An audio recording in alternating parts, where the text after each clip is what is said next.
All right, everybody. Thank you so much for joining us. My name is Bobby Staten, Chief of Clarity, and this is Business Done Better. I am so elated to welcome my guest today. This is Jazmin Addy, founder and CEO of Proximity Partners, specializing in recruiting, HR advisory, and career coaching. Without any further ado, I'd like to welcome Jazmin to the table. How are you doing today, Jazmin? I'm well, Bobby. Thanks for having me. I'm super excited. Absolutely. Absolutely. And I can't go, I think I would be remiss if I didn't shout out the fact that you were from one of my favorite cities. One time for D-Town. See, that's why I enjoy you so. I love you so Yeah, because yes, I am. Yes, that's what's up. Motor City. That's it. That's it. That's it. No town. So look, I wanted to, today's conversation is really centered around, obviously your background and your expertise in human resources. Primarily, the folks that I engage with, and I believe to a degree you as well, are folks that fall within that small and medium business audience. So before we get into all of that though, share with the audience a little bit more about your background. Yeah, so I'm a graduate of Howard University. I'm Yeah. super Is that proud. the real HU or is the That's other? the real. That's Okay. the real. But yeah, I'm a bison through and through. So super proud to say that. So spent some time in DC. After that, I started my career in pharmaceutical sales and then transitioned into recruiting. Been doing that for well over a decade, and then branched out on my own a few years ago to start my own company. And it's just been amazing. I feel a lot of gratitude. I'm super grateful. So always have been in the industry of partnering with professionals or people trying to serve as an advisor, right? Having them make the best decision. It Good. was once with medication, and now it's with people. That's awesome. And that's a great parallel that you made there in terms of partnering, for the betterment of people. And then, we're just talking about a different vehicle here. I didn't know you came from pharma, so did I. What, if you don't mind me, No, I don't mind at all. what company did you start out in pharma with? Daiichi Sankyo. So that was Okay. all cardiovascular medication. So Yeah. hypertension, cholesterol, type 2 diabetes. Yeah. So when you were in the field, I was with Eli Lilly. So I some, didn't know that. yeah, Okay. I was with Eli Okay. Lilly for about Mhm. 6 years. So when you think about, you know, your experience being in the field, going into these offices, you know, talking to these doctors, schmoozing the assistant so you can get some time with the right person. Like when Mhm. you think about it from like aside from the HR piece, right? Just like true sales. Have you seen any carryover of that skill set into what you're doing now? Yes, right. Because just like every physician is different, every leader of every company is different.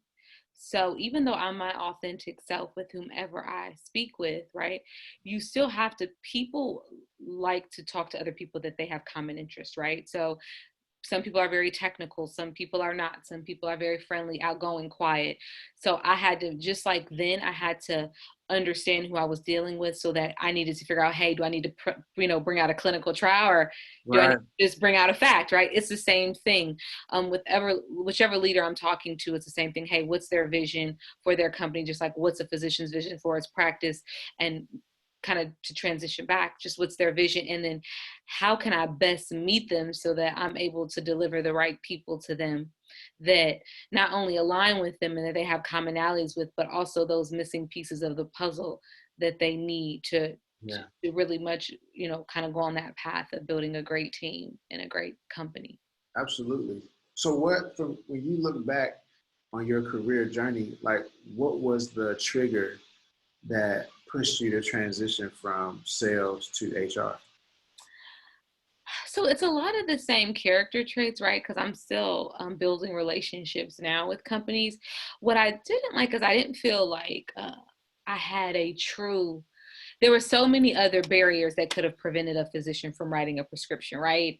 Formulary, did they forget? I mean, just so a variety of things, cost for their patients, right? And so some of it just was initially, hey, I want to see that, like, I want to see that transaction go through. Right. And then it kind of transitioned to where I always knew that I had a gift with people. A lot of my life, just growing up, I was in team sports, and I, I just did well with people. I mean, some of that was because I probably talked too much, but I always had an affinity for people and I love people. Yeah.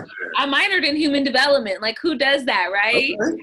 So I knew that human resources would interest me because I was an ambassador and advocate for people.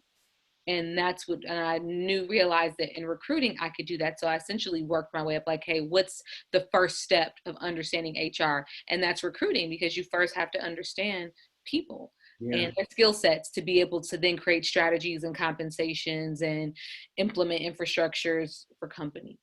Absolutely. So what are, in the course of your 12-year career, and even now thinking about, proximity as the leader of your own team and your own organization, how have some of those people practices helped you to, excel in business, like in your own business now? Like, what are some of the ways that you're finding to connect with people that are just kind of like, wow, this is actually me walking out in my gift? That's a really good question. So I always try to understand whether I'm, coaching someone or talking to a leader is we all have something that's really important to us or something that we're fearful of or something that's limiting us. Yeah. And so once I can figure that out, I can figure out how to really help the person, right? Because, we as humans, we do somewhat put on a facade, but once I talk to people and I, really tell them, give yourself permission to be authentic with me so that I can really understand how I can be of help. That's, what I find is really understanding. Yes. Let me get to that. Like, they'll go a layer. I'm like, okay, let's go another layer, Right. because it all stems from something that a lot of times is so visceral and typically a fear. Yep. Absolutely. Yeah, or just not understanding. And that, to your point, I think that is why the discovery period, when you're like dealing with a new client Mhm. or you're onboarding somebody new or just cultivating a new relationship, just the process of discovery is so important and so critical to establishing a really strong client relationship.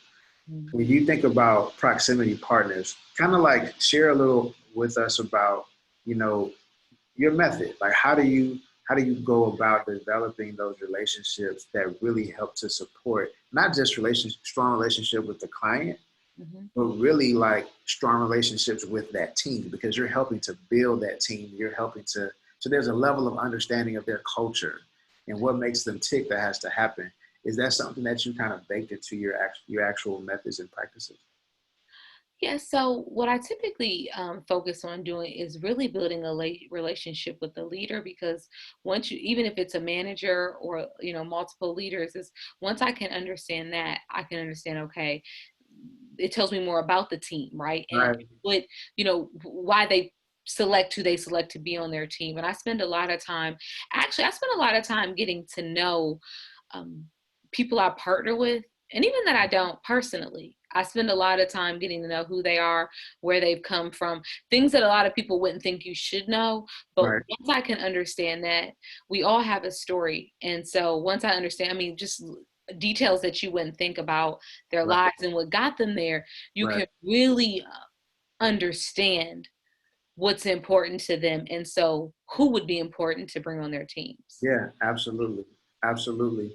What so when you so how well let's start here. What types of clients does proximity partners typically serve? Is there a specific niche that you're working with? Is there a specific industry? Tell me a little more about, your target audience or market. Absolutely. So in terms of companies, I mean, really it's across the gamut. I work with firms that are as small as 3 people, and then companies that are, um, you know, up to 2,000 employees. I mean, I've worked with Wells Fargo, and they've got, thousands of employees. Right, So right, no, it really, I know some people do niche. Mine isn't. It's not that way. I develop relationships. Now, there are some, I focus more on the company, right? And do our values align? How they treat their people is very important to me, so important. because I have a reputation as well. And I don't want to have a reputation as just putting people at companies that they're not happy with. And so I focus less on the actual position, because I've recruited all spectrums of marketing, engineering, IT, administrative, legal. It's more of the company, and it's the value system where they value their employees and their employee led. and Yeah, employee driven. that's so important. I agree with you completely. How do you, when you think about values, what role do you see values playing in, you know, not just culture, but also the way that leadership is reflected in an organization? Okay, so go in one more layer for me. So I can kind of, are you asking how they treat their employees, or when you like, Just across the board, I think for me, one of the things that typically when I'm working with a client, when we talk about values, values are, a reflection of, how a person does what they do. mhm, So while my services may be X, Y, and Z, the value really depict how I provide that service. And so to me, I would think that that should be that how is not just in how you provide your service, but it's also in how you treat your people, mhm. you know, whether that be an employee, whether that be a leader, so on and so forth. But I'm curious if from your vantage point, from an HR perspective, do you feel like values is something that trickles down throughout the organization beyond just, the service level? Is it truly a part of the actual culture itself? Yes, I will say that the smaller the company, the more that can be, for lack of a better word, controlled and managed and Mm-hmm. honored. Once a company gets very large, I mean, it's possible. I mean, look at the Chick-fil-A's. I mean, every Chick-fil-A you go to, there's politeness, there's my pleasure, you know? So it's possible. Uh, there's just so many layers and so many things people have to do to make that happen. But yes, it is a trickle down effect. And it just depends on the people that are in leadership, how Yeah. important that is to them, because we put our attention towards things that we really value and that we magnify what's important to us. So, No, that's good. That's spot on. I think when I love to get your perspective on this. And when I think about um, you know if you had two or three things that matter most, if you will, when you think about what a partner looks like, right? When you're going in, and to your point earlier, you were saying, hey, I want to assess, whether this is a good fit for both of us. mhm. What are the things that to you reflect a healthy organization? When you think about it from an HR perspective, what are some of the key things that reflect health to you? That's a really good question. So, a healthy organization first, if they don't have an HR team, I'm a little concerned because Yeah. as an HR team, again, their clients are their people. So if you don't have that, who's Who's representing serving the them? people, Right. right? And then there's a level of not being healthy, because so then who do they report to? Are they reporting right into a CEO? Well, how can people feel protected and comfortable if they're reporting right into a CEO? They don't, they don't have a dotted line to someone or a third party. So that's first. I like to kind of look at what their mission is and what their people say about the company. Mm-hmm. So, and what they say about their leaders, and what do they want to be there long term. Yeah. And people stay at good companies because they're really hard to find. So if they don't, then that's a concern. So Mm. do you think so something like I don't know if all businesses are tracking this, but something like an attrition rate.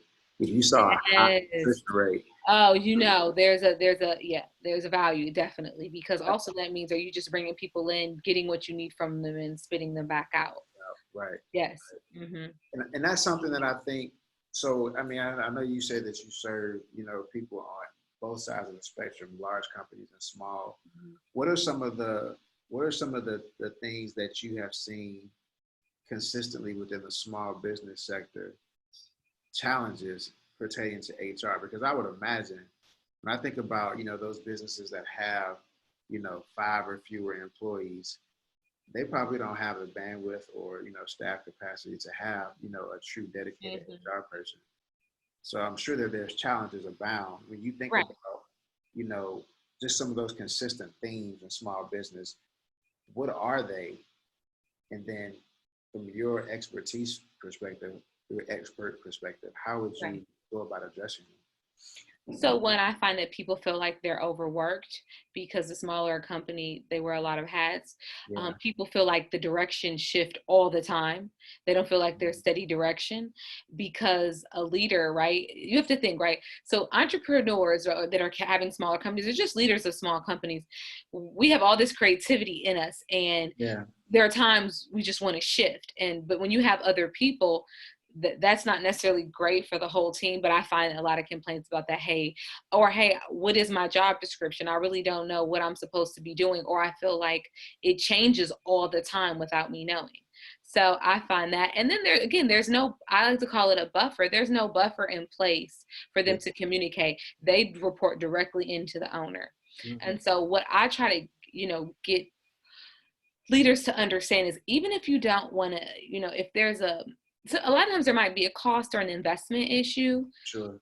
You really, if your people are happy and taken care of, you will continue to provide great service. That's right. And if they are not, then you will not. And a company, a product or a service, it's not really about that product. It's about the people. That's so true. That's so true, because the people are the ones that provide the product. So Absolutely. without people, without skill, Mm-hmm. without dedication and devotion to, I think you mentioned this earlier, the mission, you got folks who are not necessarily committed to the long term. And that Yes. presents some issues for you. That's a great point. I think, when I think about, I agree with you. I've seen some of the same challenges from an HR perspective within the small business space. And I would say some of that translates even to medium and large as well, right? Absolutely. Mm-hmm. So, it's one of those things where it's like, how do I get ahead of it, right? Mm-hmm. Are there any are there any models or frameworks that you typically suggest when you're, working with the client to kind of help to support any of those challenges? Mm-hmm. So a lot of times I spend a lot of time figuring out how large they want their company to be, what vision they have for their company, and what that looks like over maybe a 2-year period. Because Okay. nowadays it's extremely hard, unless it's a really large company. It's extremely, smaller companies have to be very nimble. I mean, and pivot. Look what's going Yeah, on right now, right? And yeah, so with that being said, I'll try to figure out what that looks like first. And then even if they don't feel the need to invest in someone full time, that's when I say, hey, you should maybe outsource and partner with a company, an HR recruiting company that fits really your budget, fits your needs, and hmm customize it, because it's possible. It's not a one size fits all. So right. that's what I typically will tell them to do.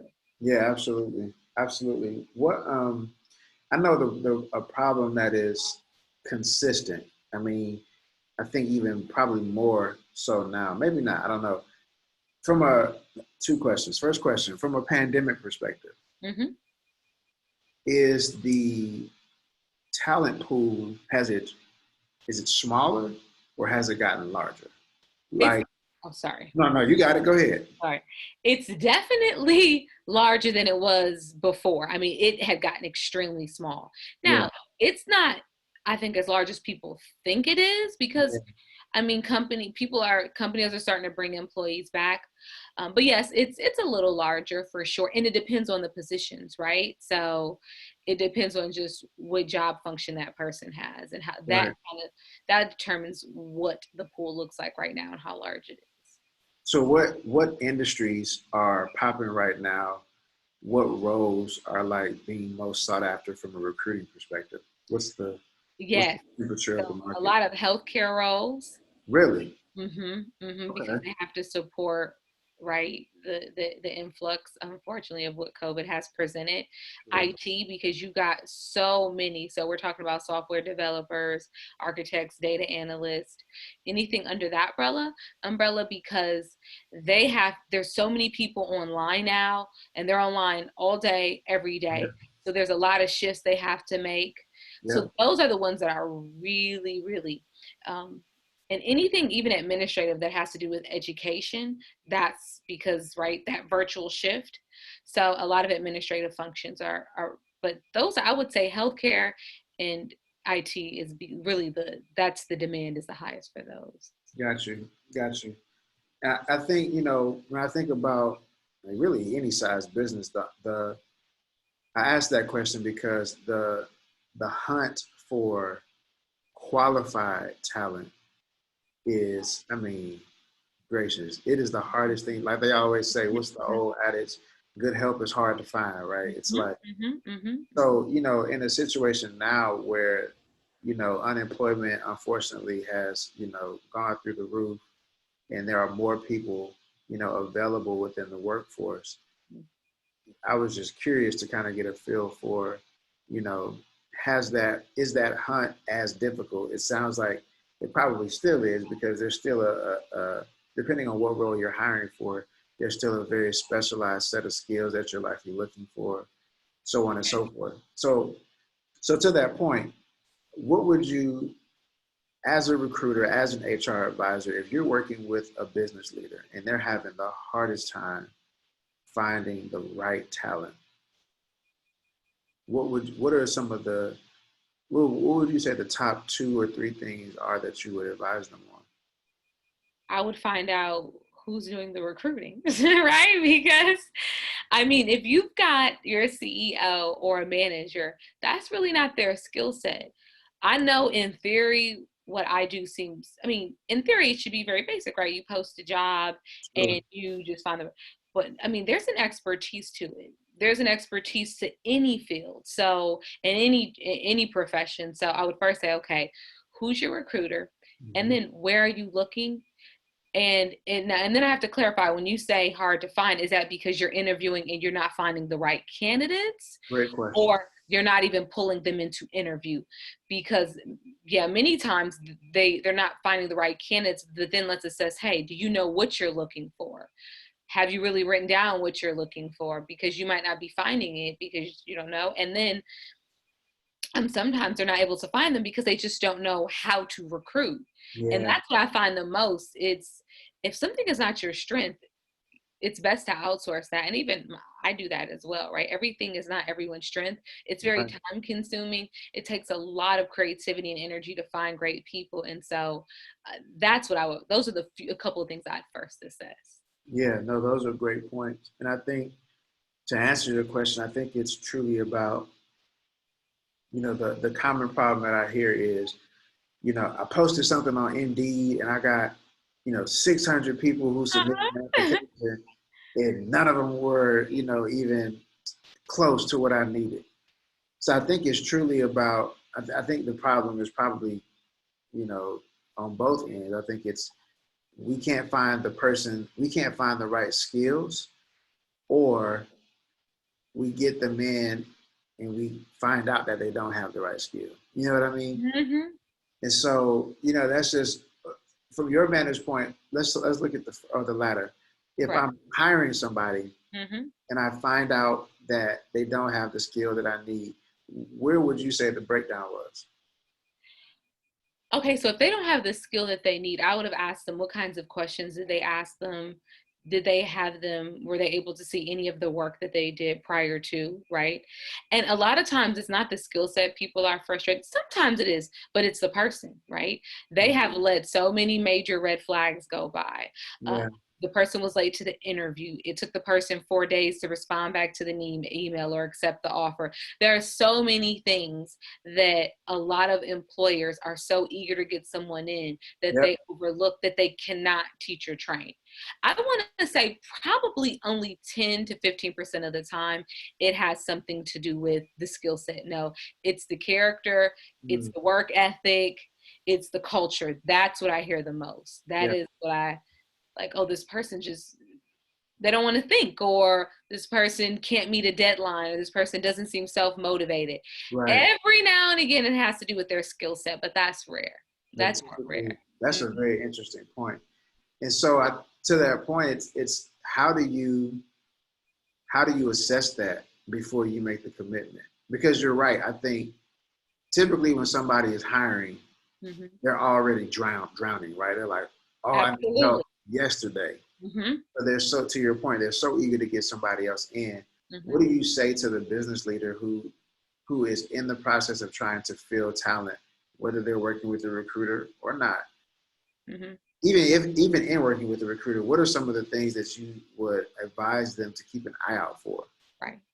So I like to tell hiring managers that you are interviewing this person the entire process. So how did they answer the phone? Did they sound asleep? Was someone in the background talking? Um, what was their energy level? So that's the first, right? Yeah. And then let's say you bring them in. What time did they arrive? Did they look you in the eye? Did they start talking about personal things? How quickly did they shift? I mean, just, and then, okay, when you sent them an email to follow up, how long did it take them to respond? Did they seem eager when you offered them? All of these are just, right, I've learned from experience. Yes. And I always like to say experience and expertise are brother and sister. They derive from the same parent, right? You Wow. become an expert because you have You got to say that one more time. You got to say that. That's a good I one. always say experience and expertise, right? They're brother and sister. They come from the same parent. You can Yes. only develop an expertise when you have experience, right? Right. That's the only way. We can't circumvent that. So, that's why I say in recruiting, in theory, it seems easy, yet you need years of different thousands of experiences with people, with no shows to interviews, with Right. just all these things that then that provide you with an expertise that's really difficult for someone who doesn't do that job function to know what that is. But those are just a few tips that I say. You're never not interviewing that person, even through an email. How's their grammar?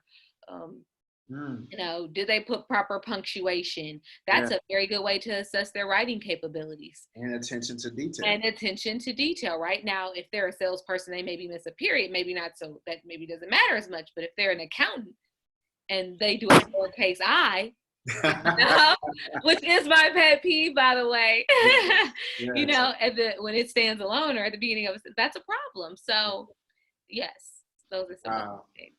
No, that's awesome. So so this is what value does a recruiter? So I heard you mention this earlier. Hiring a recruiter has a lot of value, right? But if you had to articulate that to someone who was considering it, how would you say it? I mean, aside from just somebody who has years of expertise, what does hiring a recruiter do for a business leader? Right. So, okay. Would you go to which I guess in theory it's not a problem, but would you go to a veterinarian for heart surgery? No. Right, right. So why would you, of course your team can recruit, but why would you not get the proper person to bring people into your organization? Yes. When the people are they are the body, right? They make up the parts of the organization. So I just said that to say, of course, someone else could, like a veterinarian, I'm sure goes through some training, right? They perform that on animals, but they're still missing some very key training to perform those procedures on humans. It's the same thing, right? We all think, oh, we've interviewed before, we've hired before, but why would you not go to someone who is an expert in that field to bring in the people into your organization? Yeah, absolutely. And I think, from my vantage point, it in addition to that, it's money. Because there is a significant cost to hiring the wrong person. Absolutely. And no business owner wants to waste money.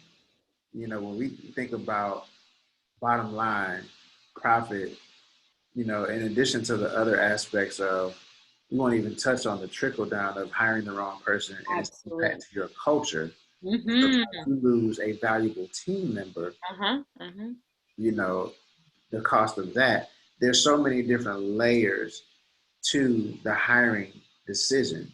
It's not just about the person that you're bringing in. As a business leader, you also have to protect the interests of those who are already on the ship. Absolutely. And I think that's a part that's oftentimes overlooked. I think as a business leader or owner, you can be so focused on trying to fill a specific need that you overlook the importance of compatibility. Yes. I think you overlook the importance of motivational fit. Is this something that this person actually wants to do or enjoys doing? Or is this just a job to them? Mm-hmm. Um, and then I think that there's also a piece of culture, right? So like, does this person or this individual value things? Not saying we have to be blood brothers or twins, Right. but just from a true personal standpoint, is there alignment with how you view the world, Mm-hmm. how you conduct yourself within it, Mm-hmm. that makes for a good fit with this entity? Absolutely. Who are some companies that you've seen, large or small, that are just nailing it with respect to how they approach hiring and recruiting? Well, I would, like I said, I mean, when we talk about large, like Chick-fil-A, I have never ever seen the value streamline and from the top to the bottom. Right. Um, I've worked with other smaller companies, I would say, that are doing really well. But here's the thing, though. The only reason why I'm trepid to necessarily name specific is because building that culture is a journey. Yeah. And so I've worked with a lot of companies that are only maybe 20 years, 30 years, and I don't think it's fair to exclude them because it takes time, right? Yeah. But I would say if I were to just really be honest and authentic, that they have done it the best. Yeah. I mean, the other companies I just think need more time. Yeah. There are So some companies that I don't think will ever get it, yeah. right? Um, and then I just think but Chick-fil-A, I mean, and I have seen so many other companies model their behavior after. Right. Like, They do for sure. And I agree with you. I think, there are fans and there are haters of, how Chick-fil-A has approached hiring. But I agree with you. I think at the core of it, what they are looking for, what they baked into their process and in their approach to not just finding talent, but bringing them on. I mean, it's and top they're so notch. uniform. I mean, Yeah. I mean, Really a systematized thing. Like, it's like, no one ever heard my pleasure before Chick-fil-A. I'm telling you, I hear it everywhere now. And I know what that takes to get everyone on board. That is, I mean, they've got some great processes. So they're the best. I mean, when I think of a company that jumps out, I've worked with yeah, others and I'm like, I don't, but again, it's hard when you've got really large companies, but yeah, absolutely. they're they're the best I've seen so far. So to that point, I would love to hear from your vantage point. If I am a leader who is like, I've been in business now for 7 years and I've never really done the work of truly devoting time and attention to, you know, what is my culture, or what are my values. I heard you mention this earlier with respect to developing a culture being a journey. What does that journey look like from your perspective? What are some of the steps that a leader has to take to crystallize the culture of their organization? I always like to ask them, how do you want your company to be remembered? What do you want Great question. previous employees to say about, like, what is some of the language you want them to have about your organization? What do you Right. want them to say? And so then I say, okay, do you want to be the person that implements that? And if you are not, then you need to bring someone on board who does, because we have got to be honest with ourselves and give ourselves permission to just say, hey, you know what, I want it, but I don't want to take on that. And if you don't, then you need to bring someone on board who does. Yeah. And then you all get together and then with your HR team or a consultant and literally um, chart that out, map that out, what that is and how we're going to get there. And then once you have the plan, it's just implementation. But the biggest thing I will tell you, Bobby, is people don't want to just be honest and say they don't want to do it. They want it. Yeah. They Okay? want it. They don't want to do it. Right? I want to be in shape, but I don't want to work out. Right? And like, I want to do this, right? It's the Yeah. same thing. But what's great about this is you can actually hire someone to implement culture. You can, if you want to be in shape, you don't work out, that's it. But with this, you could say, okay, it's of importance to me. It may not be my skill set. That doesn't mean I need to forego it completely. Let me bring someone on board who will partner with me and create that culture. Yeah. No, that's good. That's good. Yeah, I think those are good questions. I think when you get to a place where, you know, like you mentioned, it's, hey, where do you want to be? Who is owning that process? Yes. But I would imagine there's also like there's almost a self-discovery process that has to happen to say, okay, it's one thing to say this is where I want to be, but who am I? Yes. Who am I? Right? Like who am I as a company? Who am I as a business? And how do I wrap really making sure that I'm clear on what my actual identity is. I think the problem that a lot of people fall into, especially in the world that we live in today, is that they think of a brand as something that they project. I'm Mm-hmm. going to tell you what my brand is. Mm-hmm. And the actuality is that a brand is not a projection, it's a perception. And those Mm-hmm. are two totally different things. Mm-hmm. Mm-hmm.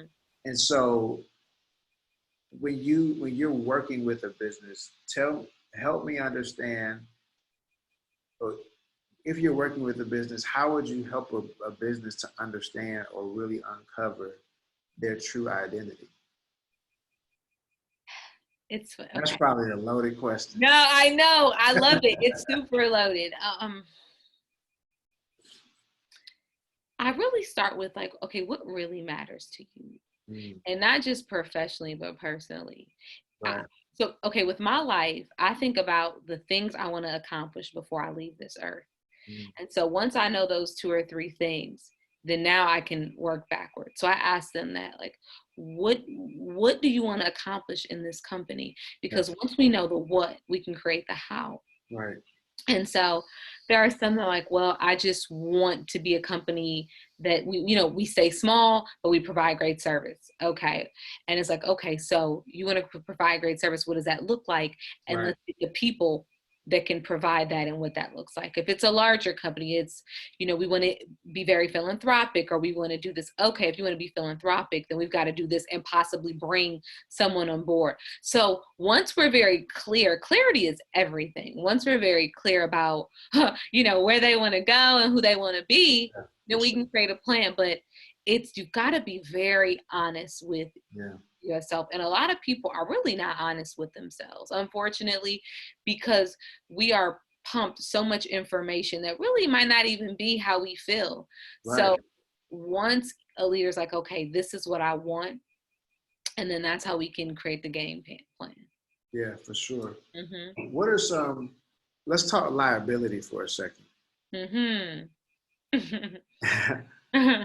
HR can get you in some deep stuff, right? Absolutely. Absolutely. What are some of the common gotchas, if you will, for those businesses that don't have HR teams? What are some of the common gotchas that you have found that are like, look, like pitfalls? If you don't address this, it's going to be all bad for you. Like, what are some of the common things that you see um, in the The folks? regulations around having a contractor versus a W-2 employee, you'd be shocked how many smaller companies don't understand the separation between the two and the rules that go under those. Go ahead and give it to them. 1099 versus W-2. What's the difference? Right. So the reason why a lot of companies have a W-2 employee is because they're able to say, you wear this, you get to work at this time, you leave at this time, and you do this. Right. A 1099, a contractor, they're just pretty much compensated on their deliverables. Right. They do not have to wear, you cannot tell them they have to wear a uniform or work from a certain time to a certain time. Right. And a lot of smaller companies want to do contracts, right? Because they don't have the employee, the taxes, payroll taxes, but that gives you don't have as much control over that employee. So Mm-hmm. I see that all the Another time, time. all the time. Another common thing I see with small companies, typically not necessarily medium, but small companies, they don't have performance evaluations. So, right. So if you don't have a performance evaluation, what are you gauging your employees on? How can you, not that we want to terminate them, right? But how can you create a safe environment if they don't know their goals and you don't know their goals?